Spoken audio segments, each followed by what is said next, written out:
All right, mates, welcome back to the channel. As a follow-up video to the tidal bass stocking for Maryland. As you know, we're going to focus on states in the Mid-Atlantic and things that they're doing at the state level, especially for black bass, largemouth, smallmouth, you got it, all that stuff. And so there's a follow-up video to that where I mentioned the BBAC, the Black Bass Advisory Committee.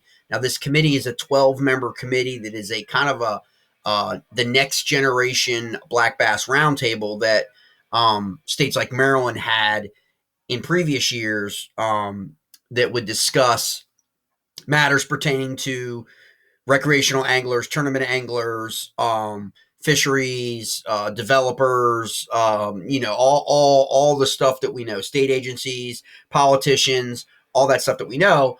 But it's important for anglers to understand in the Middle Atlantic region that make sure that you find out in your state who is the voice, who's representing you, because it's not your politician.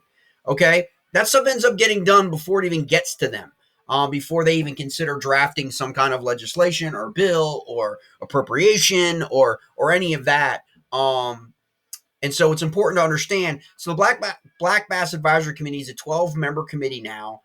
They meet various times during the year, I think 4 times a year. It's virtual.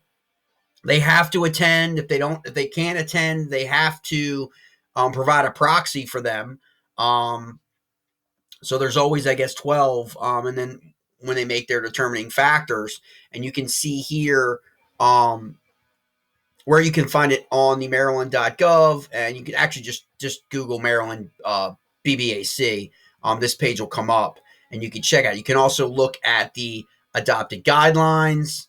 It'll show you exactly what their purpose is, what their parameters are, and what they're looking at.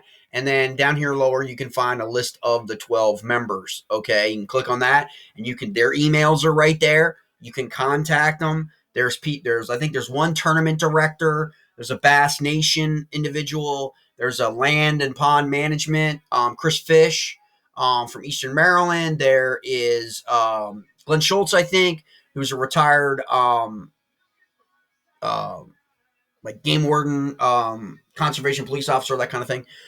So there's some differing backgrounds in that that's interesting. But you want to actually, if you have questions, these are the people that are going to decide. For example, right now, what's going to happen next year, 2023, during the spawn in the Chesapeake Bay and in the Potomac fishery. Will they have a no fishing tournament policy? Will they have a weigh release policy only? Will they have a no live well policy? No creel, which means you're not allowed to have any fish in your boat or tethered or on your outside of in a kayak, outside of taking catch, photo, release. Okay. We've seen this progression, okay? We've seen it with the rockfish, okay? Stripers. We've seen some things done to help those populations. But we haven't really seen it from a tournament perspective, where there seems to be a movement towards limiting the number of tournaments, limiting the number of permits for tournaments going out of state parks. Also ramp issues. Maybe going to an all fee only, no longer free ramps in localities, as well as state.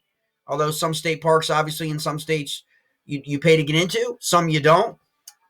Some have launch fees, some don't. Some charge state people one rate and out-of-state residents another rate. These are all things that are happening. And I want to stress this enough for people who live in Virginia and Maryland. You should look at the history of Lake Anna. Lake Anna is a fishery that's come way, way, way, way back, okay? It's becoming a great, great, great fishery, obviously. It's always been great, but you know what I mean? Because homeowners wanted grass removed. They wanted everything taken out.